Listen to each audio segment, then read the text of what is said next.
mbokk yi lu waay bañoon daaw bu ko nangoo ren rek ay pexem dafa jubul li mu nangu nag ne dina yokk salaire ñi liggéey ci fonction publique bi naka noonu wàññi dund gi fii ci réew di Sénégal dimbali ñi néew doole yi yëkkati koppar yi bari baax leen Walf Quotidien xëy baax yomb na waaye dëkk ca moo jafe président Macky Sall la mu def du jikkoom de dafa fekk daa am lu mu bëgg rek ndax ku bëgg dara def dara troisième mandat la bëgg moo tax jamono yi mu ne day yokki salaire nee na day dimbali néew du doole yi fii ci réew di Sénégal loolu képp la ci jublu ba tax képp koo xam ne rek yëngo ci wàllu politique te àndoo ak moom mu fas yéene la faagaagal yéeni kaay bi di Walf Quotidien ne Barthélémy Dias nag loolu la dul nangu ndaxte fa mu tegoon tànkam nee na du ko teggi faaw mu jàkkaarloo nguur gi fas yéene defante ak ñoom moom Bart ne jël gi mu jël Guy Marius Sagna ak capitaine Oumar Touré nee na du ci jóge benn yoon ndaxte yoon mooy li ko sant te poste yooyu la yàgg na di am ca ville bu Dakar Barthélémy Dias ne boo jigle cangaay nag da nga caa jiitu ndaxte boo demee ca présidence de la république bari nañ leen fa jël kenn lijjantiwul lu tax ñu jël leen ci ambassade yi ci ministère yi ab pagaay ak pëccëxoo gu rëy moo ci am président Macky Sall nag bàyyi néegam naan day lijjanti ville bu Dakar moo tax Barthélémy Dias ne yooyu le recrutement ju ci dellu ginnaaw benn yoon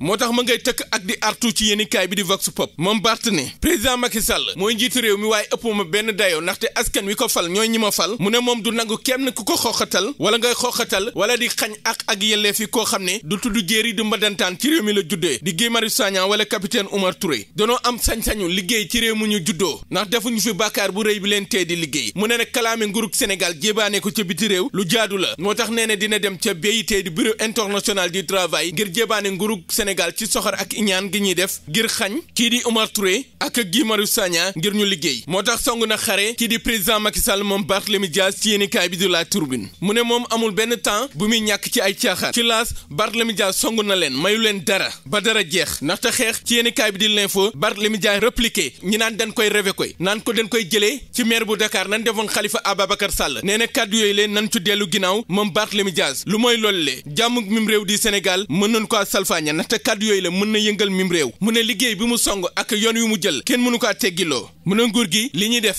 nanu ko bàyyi te sëgg ci farata te bàyyi sut na bañ a doon ay détaillant doon ay grossiste mu ne nguurug Sénégal nag naam amuñu kilifa ci réew mi dina leen yóbbu ca biti réew ca bureau international du travail ci yéenekaay bi di L'Info mu ne poste bu Guy Marius Sagna ak capitaine Oumar Touré amoon na ca ville bu Dakar moo tax mu dekkalaat ko te nag dénk ko wóolu te nee na ñi occupé woon yooyu la poste trésor mooy ki leen doon fay kon lépp lu war ci Oumar Touré ak Guy Marius Sagna nee na moom dina wàccoo ak loolu kàddoom yooyu le feddali na ko ci yéenekaay bi di Sud Quotidien Le Quotidien ne ginnaaw ay menaces kii di président Macky Sall kii di Barthélémy Dias war na ko ni tontu du forox gaay ma jambal jaañi ne li naan dañ koy révé ko jële ko ca ville bu Dakar naan duñ koy tokk Barthélémy Dias ne kàddu yooyu le nanu co dellu ginnaaw lu mooy loolu le mun na yëngal réew mi mu ne ngir mu liggéey ca ville bu Dakar ak ñi muy àndal di liggéey du kenn lay tàggu ngir mën di ko doxal Barthélémy Dias nag mu mel ne dal yi xat teg ci ànd ak xeer ci tànk yi président Macky Sall sonal loolu kii di président Macky Sall may ko jàmm ndaxte lépp lu ko président Macky Sall woo rek yéenekaay bi di 24 heures ne Barthélémy Dias fekk na ko fa Bart nekk ne liggéey mooy li ko ñor moo tax mi ngi liggéey ci yéenekaay bi di réew mi quotidien nee na ginnaaw coow li benn milliard bu kopparu CFA dina ko dajale ngir jàppale jigéen ak ndaw ñi ci diwaanu Ndakaaru rawatina handicapé yi ñi néew doole ñuy wopp waaye tamit étudiants yi mu mel ne Bart dafa soxla renfort ngir jàkkaarloo kii di président Macky Sall ndaxte nguur gi du ko may dara le vrai journal ne weeruk meg yi Barthélémy Dias ci mbiri Ndiaga Diouf dinañ ko àtte teg ci coowal parrainage bi ak mbiri Ousmane Sonko mu mel ne weeruk meg yi bu réew mi yëngoo rek bu mu bett kenn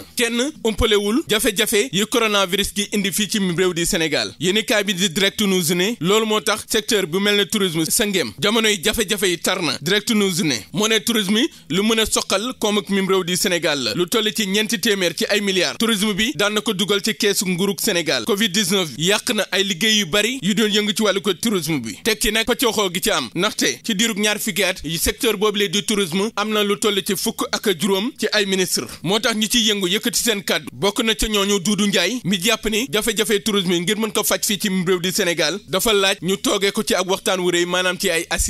assises nag attewul leen fa waaye démb atte na leen maanaam sage-femme yi njort ni seen loxo dafa jaare ci faatuk Astou Sokhna yéenekaay bi di Bës Bi Le Journée verdict bi jàpp nañ ko ci fukk fan ak benn ci weeruk mai demande liberté provisoire gi seeni avocat dugaloon ñoom sage-femme yi yoon dakaa bañ waaye benn weeru kaso bi ñuy tëdd le procureur sàkku ñu daan leen ko ca duwaanu Louga sage-femme yi raxasu ba mu set ca tuuma yeen teg seen loxo ci yéenekaay bi di Les Échos moo tax parquet bi ma ngay tempère ndaxte daan yoon doon xaar ñu teg leen ko jàpp na ni yii yu woyof toll la mbir mi woyoful waaye diskal na la def di mbiri drogue gi ni l'observateur di baaxe tey ji di drogue boo xam ne douane da ko jàpp jëmee ci drogue bu toll ci juróom-ñaari téeméer ak juróom fukk ci gramme cocaïne gang ba doon jiñ loolu leen nangu nañ lépp narcotrafiquant yi opération criminelle bi leen jàpp ci duwaanu Ndakaaru ak DEA bu Amérique ak ñaari at yu leen topp fanweeri balawu cocaïne ak téléphone satellite ak carburant yoo xam ne jàpp nañ ko ak ñoom juróom-ñett ci fukk ak ñett yenu jàpp yóbbu na leen ca chambre criminelle waaye nag li jaaxal ñëpp moo non-lieu gënu may ñenn ñi loolu tax parquet bi def appel jàpp ni àndu ci biri drogue yooyu le moo lëmbee yéenikaay bi di l'observateur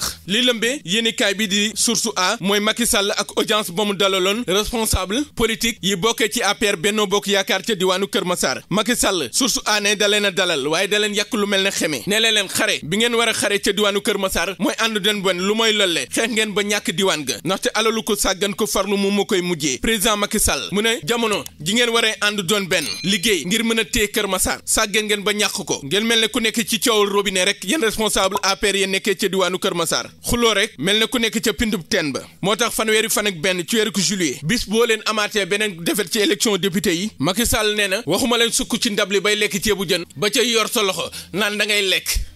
waaye waxuma la ceeb bi waaye jën yi sax laa la doo leen ko laal te boo leen deful nànk xooñ yi sax boo leen ko laalee ma rey leen laaj bi kay mooy président Macky Sall lu waral mu bëgg waxi ci